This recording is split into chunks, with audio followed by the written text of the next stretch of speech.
was younger and in school, just like all of you, I remember this group of friends that I would hang out with all the time. We were so close. It was probably like 3 or 4 guys and probably 5 or 6 girls, and we were just like inseparable. And I remember we did everything together. We went to church together, we went to school together, we would hang out together on the weekends. I mean, we could not be pulled apart. And of course, that means that the more time we spent together, I'm sure if you know, a lot of you know this, we would sometimes get into like little arguments. Well, there was one girl who she and I just kind of butted heads a lot. We were really close, but we didn't always see things the same way. And I remember this one time we got into this really intense argument to the point that she was yelling at me. And I didn't know how to take that because, you know, who likes to be yelled at, right? And I was so angry about it that later when me and a couple of the other friends in the group were talking about it, I was tempted to just start saying things about her that I knew would be hurtful. And when you think about that idea and talking about people behind their back, you know, I knew at the time that like that's not just something that you do. And I was tempted to do it, but I knew that it had potential to damage. But I think that I was so angry in the moment that I just let it go. And I said something about her that was really hurtful to one of my other friends. Well, fast forward a couple days later to the next time that we all saw each other, and she came straight up to me and confronted me about it and said, "Did you say this about me?" And there I was, stuck.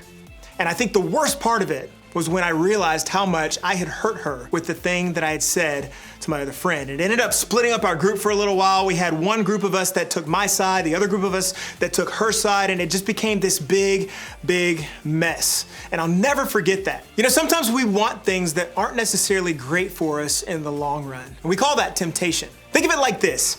Temptation is the desire to do something we know might not be the best for us. As you get older, the kind of temptation you might be facing is so much more intense than the kind you dealt with when you were younger. Being tempted to take a cookie from the counter when your mom told you not to is small stuff, compared to being tempted to cheat or steal or lie or make a choice that could have big and painful consequences. As you get older, a lot of our temptations get bigger, and so do the consequences. Maybe you've been there too. Maybe the temptation you gave into wasn't the same as mine, but you probably know the feeling. You've given in and done something you knew wasn't good for you. And then, well, like me, you were probably wondering, what do I do next? Maybe we feel stuck after we've given in to temptation.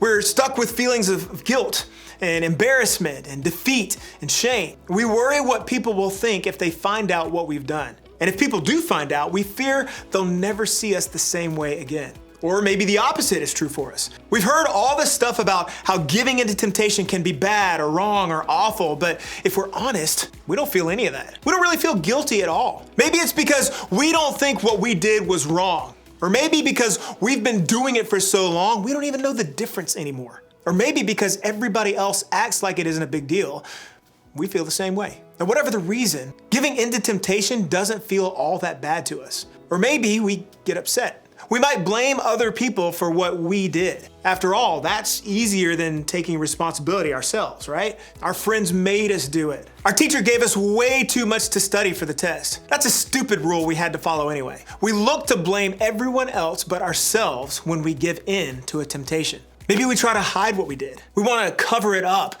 We avoid the person who's upset with us.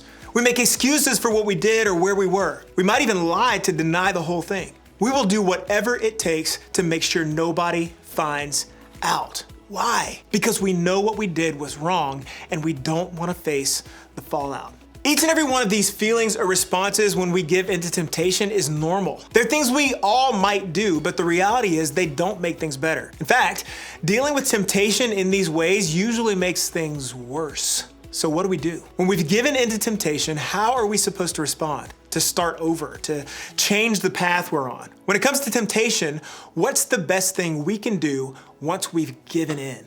Well, to help us figure that out, we're going to talk about a guy named David. Believe it or not, David was one of the biggest heroes in the Bible. He lived before Jesus came to earth, and his story is documented in the part of the Bible called the Old Testament. Now, when we first meet David, he was just a shepherd boy, just a little boy. But by the time his story was through, God called him to so much more. He eventually became king, and God said he was a man after my own heart. That's pretty huge. Now, I don't know about you, but when I hear all that, I think this David guy must have had it all together. He probably lived right, he never made mistakes, and he never gave in to the kind of temptations that would mess up the good things he had going on. But that's not exactly how David's story went. When David was king over Israel, he was doing a really great job. He was winning a ton of battles, his kingdom was growing, and his people really liked him. Basically, this dude was the greatest of all time, the GOAT! But things changed on one fateful night. David couldn't sleep, so he got up out of bed and wandered to the roof, and then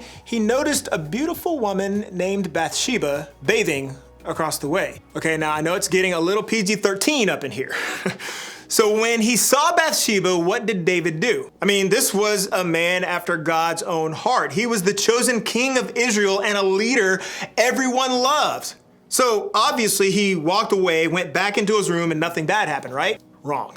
David actually invited Bathsheba over to hang out, and well, they gave into some temptations they definitely shouldn't have. Especially since Bathsheba wasn't David's wife. In fact, she was actually married to someone else completely. A man named Uriah who was out fighting in David's army. Talk about the drama. So after all this, did David tell anyone about what happened with Bathsheba? Did he apologize or try to make it right? No. He just pretended like it never happened. And for a while that seemed to work, but then Uriah came home and things got complicated. See, David was overcome with guilt and afraid Uriah would find out what happened, so David started doing what so many of us do when we give into temptation. He tried to keep his mistake a secret. He went so far as to have Uriah sent back out to the battle so that he might be killed and this whole thing would just go away. So just to keep this whole mess straight, temptation led David to sin with Bathsheba. Then the guilt, fear, and shame he felt led him to order the killing of Bathsheba's husband. Not good, right? David knew what he did was wrong. He knew he was making mistake after mistake after mistake, but he kept going. Why would he do that? Well, I think it was because David believed he had no way out. Maybe he thought he was stuck in the mess he'd made. He just didn't know how to change the story. And in the middle of that, David also felt really distant from God. We know that because he actually wrote about it in a passage from the book of Psalms in the Bible. There, David wrote that he felt a lot of the same feelings that I know I feel when I struggle with temptation. He used phrases like crushed and cast out and joyless to describe it. Is anybody with me? But here's what we also know to be true about David's story. It didn't end there. God didn't give up on him. He didn't abandon him. He didn't throw his hands in the air and say, well, David, you gave in to temptation. There's nothing I can do with you now, so that's it. David actually did a lot of great things after this part of his story, but in order to really go on with his life, David had to do one thing. He had to ask for God's forgiveness. In one of the Psalms, David wrote this prayer asking for God's forgiveness. Don't keep looking at my sins. Remove the stain of my guilt. Create in me a clean heart, O God. Renew a loyal spirit within me. In other words, David prayed this: forgive me of my sins, God. Forgive me for giving into something I knew wasn't good for me. Help me get over the guilt I feel over what I've done.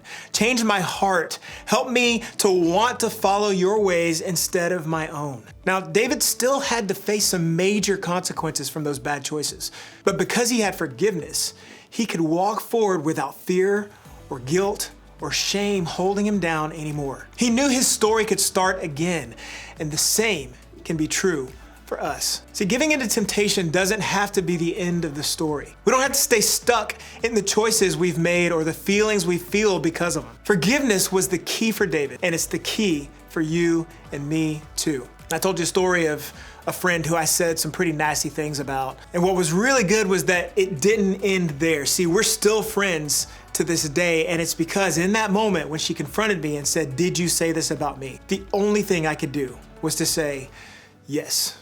And I am so sorry. Obviously, that's not really how I feel about you.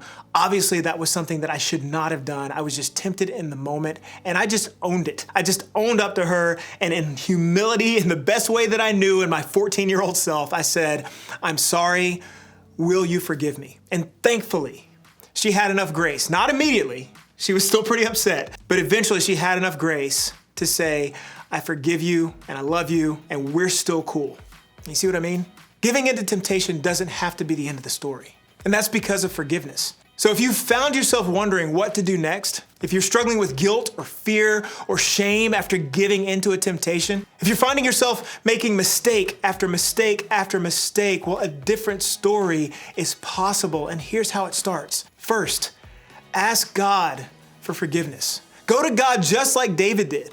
Confess what it is that you're struggling with. Tell him about how it's made you feel. Ask for God's help to change your story and ask for his forgiveness. Remember, there's nothing that can separate you from God's love, and there's nothing he won't offer you his forgiveness for. So start by walking forward today and asking him for it. And then ask others to forgive you. Asking God for forgiveness is the most important step in moving forward, but making things right with others is important too. When we make poor choices, it often affects those around us. And part of moving on and moving forward is taking responsibility for the mistakes that we've made. When you disobey your parents, you need to admit what you did and ask them to forgive you. When you've lied to a friend, you need to ask for forgiveness. When you've spread that rumor you knew wasn't true, you need to be honest and ask for forgiveness. It's not fun, but it's important.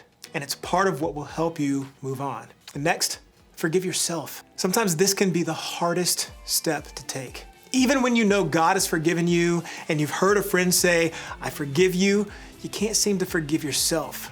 You beat yourself up and you worry that you'll mess up again. And when you get stuck here, keep reminding yourself of God's forgiveness. Ask for his help to remember that your story isn't over. And then make a new plan.